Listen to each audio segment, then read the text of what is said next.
Shalom, shalom, shalom, peuple de Dieu.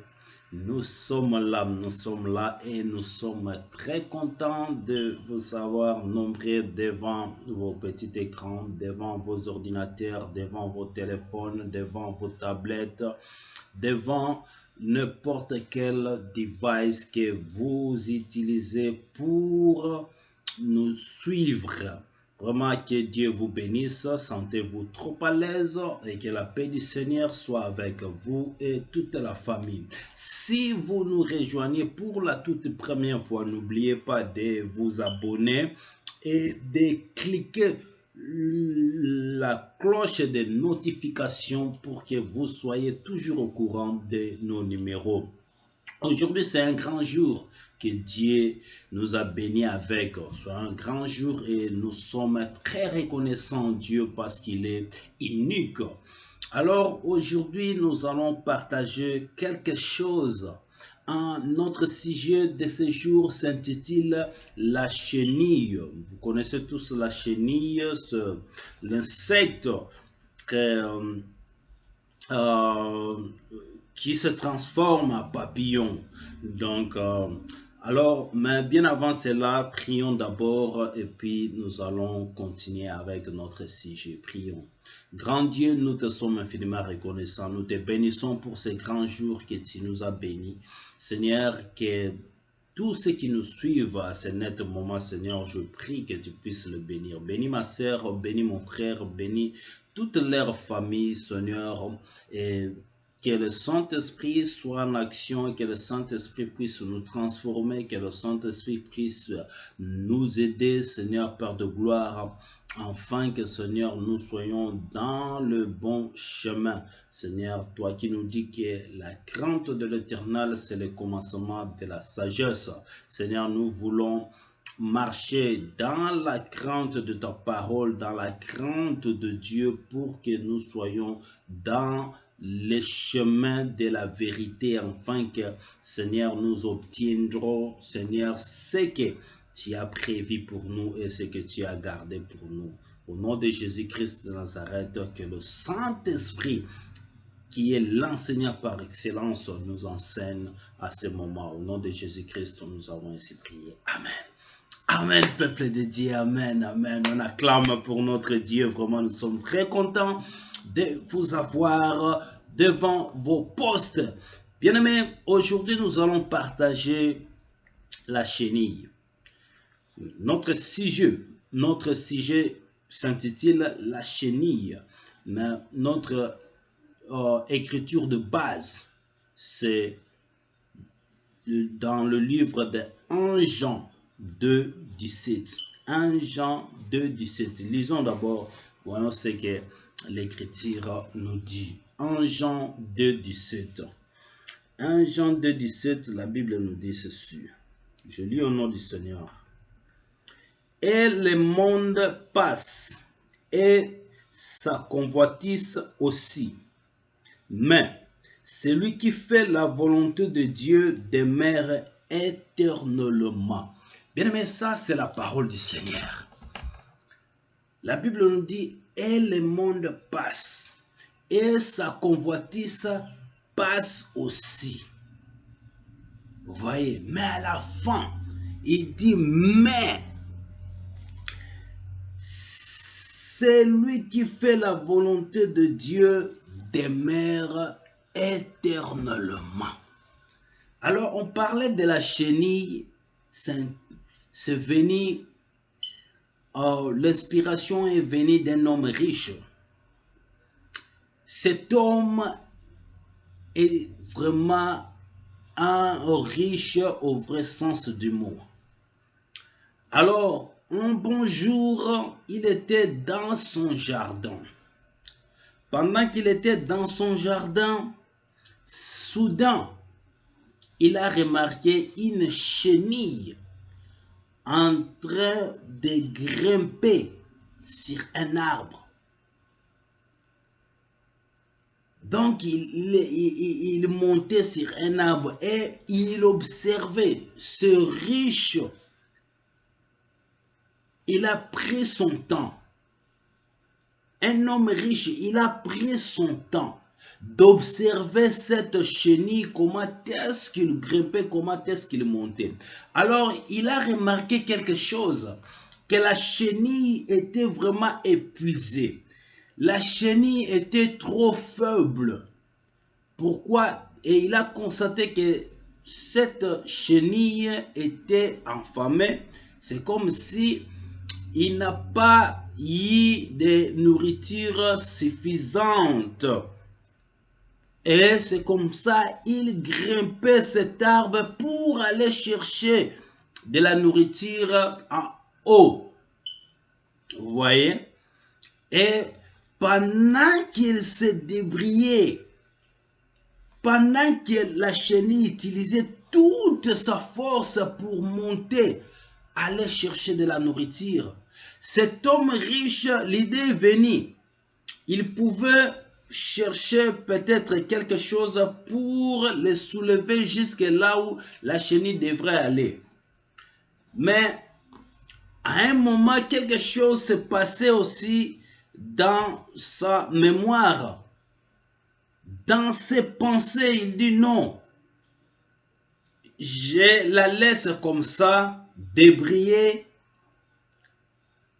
monter avec difficulté parce que moi aussi, ma richesse, ma position, tout ce que j'ai aussi connu des difficultés pour l'avoir.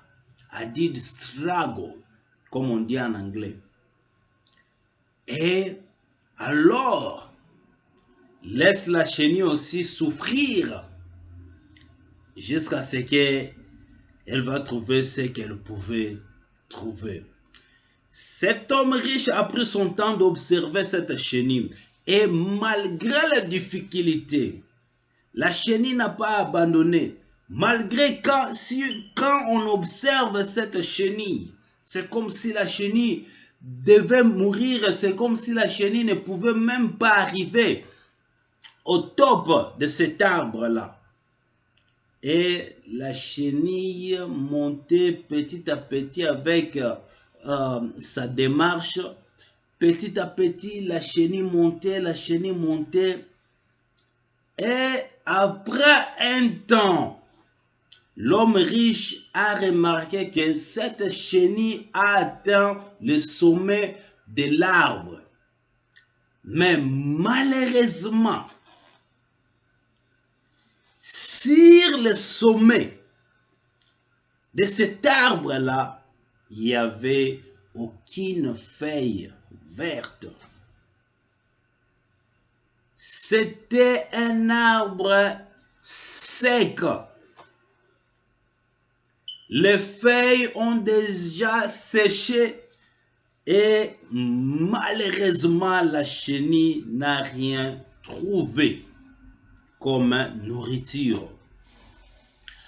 Alors, l'homme riche maintenant réfléchissait.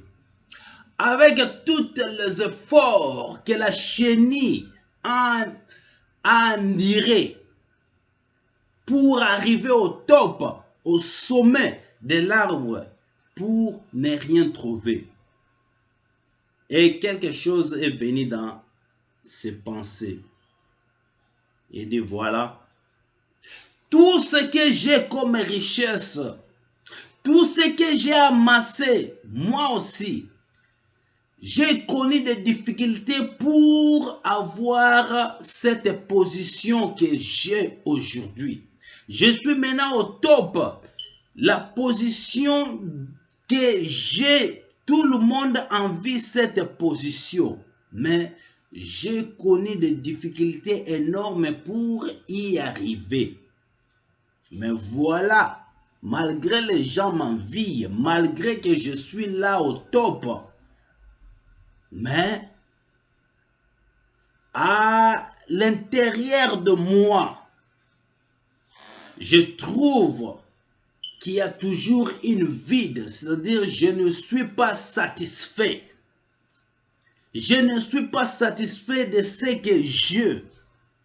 Alors à quoi sert cette vie?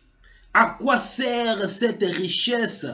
parce que mon cœur n'est pas satisfait. Bien-aimé dans le Seigneur, partant de cette histoire, c'est comme ça, Jésus-Christ nous dit, et que sert-il? Et que sert-il à un homme de gagner tout ce monde s'il perd son âme? C'est-à-dire cet homme riche, bien qu'il a tout amassé, mais il avait encore un vide dans son cœur. Bien-aimés, réfléchissons sur cette parole de Jésus-Christ. Et que sert-il à un homme de gagner tout ce monde s'il perd son âme? Bien-aimé, quand tu n'as rien, tu cherches à avoir 1000. Et quand tu as le 1000, tu cherches à avoir 2000. Quand tu as 2000, tu cherches à avoir 10 000. 10 000, 20 000, 20 000, 100 000, 100 000, tu cherches à avoir de millions. Et quand tu as le million, tu avances 2 millions, 1 milliard. Tu ne seras jamais satisfait. C'est ça l'homme. C'est ça le cœur de l'homme. Même si tu as la plus belle voiture du monde, quand il y a de nouvelles marques, quand il y a des nouveautés sur le marché de cette année, parce que chaque année, il y a des voitures nouvelles, tu auras encore envie d'avoir la nouvelle voiture de cette nouvelle année. Et ce que tu as, tu vas te fatiguer de ça, tu ne seras pas satisfait. Même si tu as une maison, tu vas chercher encore à construire des immeubles. Et quand il y a des immeubles, tu vas encore chercher. Donc, l'homme n'est pas satisfait. Il y a toujours un vide dans le cœur de l'homme. Et bien aimé, c'est comme ça, si vous êtes là sans Jésus, cette vide-là, plutôt ce vide-là, va continuer. C'est comme ça que vous allez commencer à faire du mal aux gens, parce que tu aimerais avoir l'autre. Tu es là, mais tu envies ton voisin. Tu es là avec ta femme, mais tu envies la femme de ton voisin. Parce que tu as ce vide-là. Et tu es là avec ton mari, mais tu envies le mari de l'autre. Parce que tu as ce vide-là. Et le vide-là ne sera que comblé par Jésus-Christ. Tu peux commencer à faire du mal aux gens pour combler cette vide-là. Mais laisse-moi te dire, la vide-là, le vide qui se trouve dans ton cœur, ce vide-là sera comblé que par Jésus-Christ. C'est comme ça il dit, et que sert-il à un homme de gagner tout ce monde s'il perd son âme? Il dit, venez à moi, vous tous qui êtes chargés et fatigués, je vous donnerai du repos. Il ne s'arrête pas là-bas, bien aimé, il dit, prenez mon joug. Vous connaissez la joug, non? C'est qu'on met sur le B ici, le truc là. Ça représente la croix de Jésus-Christ. C'est ce que Jésus-Christ transportait C'est comme ça il parlait. Il parlait déjà de sa croix. Il dit, prenez mon joug sur vous, car je suis de bon air et humble de cœur, et vous trouverez le repos de vos âmes. La joug de Jésus est légère. Bien-aimé, c'est-à-dire, Jésus nous demande, il nous demande de lui donner nos fardeaux, ce qui pèse à nous, car nous ne sommes pas en mesure de les transporter. Il veut que nous fassions le transfert, l'échange. Je m'excuse.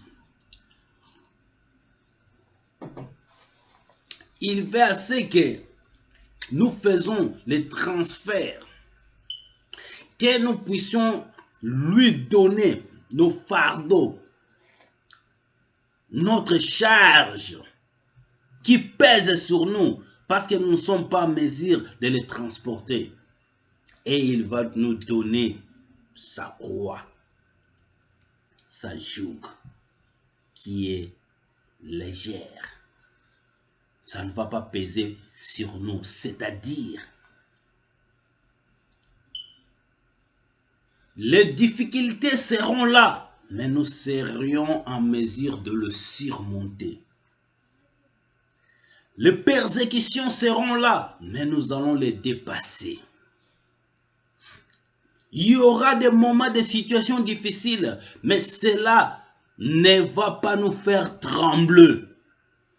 Parce que lui-même est au contrôle. Mais par contre, si nous faisons ça de nos mieux, de notre propre effort, on ne va pas s'en sortir. Mais avec Jésus-Christ,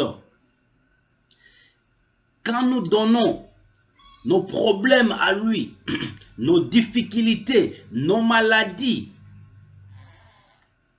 nous prions à lui, lui devient notre Seigneur, notre Maître, notre Roi, notre médecin, notre docteur, notre boss. Il va prendre soin de toutes ces choses-là. Même si la maladie vous atteint, comme c'est légère, ça va passer. Parce que nous avons la joug de Jésus-Christ. Sinon, vous allez être comme cette chenille. Vous montez pour ramasser toutes les richesses de ce monde. Vous faites tous les efforts possibles. C'est comme ça les politiciens tuent par-ci, par-là.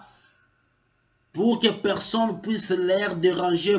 Et puis à la fin, nous connaissons l'histoire, la fin de beaucoup de leaders, beaucoup de politiciens, surtout africains. Comment est-ce qu'ils terminent leur vie? Parce que ils ont fait ça de leur propre effort, de leur mieux. Et à la fin, ils ne sont même pas satisfaits. C'est comme ça, ils font des années au pouvoir parce que après un mandat, ils ne sont pas satisfaits. Ils cherchent encore un deuxième mandat. Ils ne sont pas encore satisfaits. Ils cherchent encore un troisième mandat. Ils ne sont même pas satisfaits. Et c'est comme ça la dictature vient. Et puis, c'est la guerre pour le détrôner, pour l'enlever au pouvoir. Et ce sont le peuple qui souffre. L'homme n'est jamais satisfait. L'homme n'est jamais satisfait. Alors ce vide-là, il n'y a qu'un seul homme qui peut accomplir ce vide-là. Il y a seulement une personne qui peut te satisfaire et te donner la vie, la joie, la paix. C'est seulement Jésus-Christ qui peut combler cette vide-là. Et tu n'auras plus envie. C'est comme ça, tu diras cette phrase. Et que sert-il à un homme de gagner tout ce monde? C'est comme ça que tu vas trouver ce monde. Vanité de vanité, tout est vanité. Cela a été la conclusion du plus grand riche de ce monde à la personne de Salomon. Salomon avait beaucoup. Jusqu'à aujourd'hui, personne n'est arrivé dans son cheville. Personne n'est arrivé en son cheville en matière de richesse, d'argent, de tout ça. Mais à la fin, regarde sa conclusion. Il dit vanité de vanité, tout est vanité. Alors il y a que Jésus qui va te combler. Et quand tu as Jésus, quand tu reçois Jésus, quand tu suis Jésus, quand tu obéis Jésus, tu vas trouver que tout est vanité. Et tu n'auras plus envie. Tu vas te contacter de ce que tu as. Et tu vas vivre une vie heureuse. Donc, bien-aimé, venir en Jésus, se trouver auprès de lui, le pardon de ses fautes, la paix et la vie éternelle. Que Dieu vous bénisse. À nous revoir à notre prochain numéro. Ciao!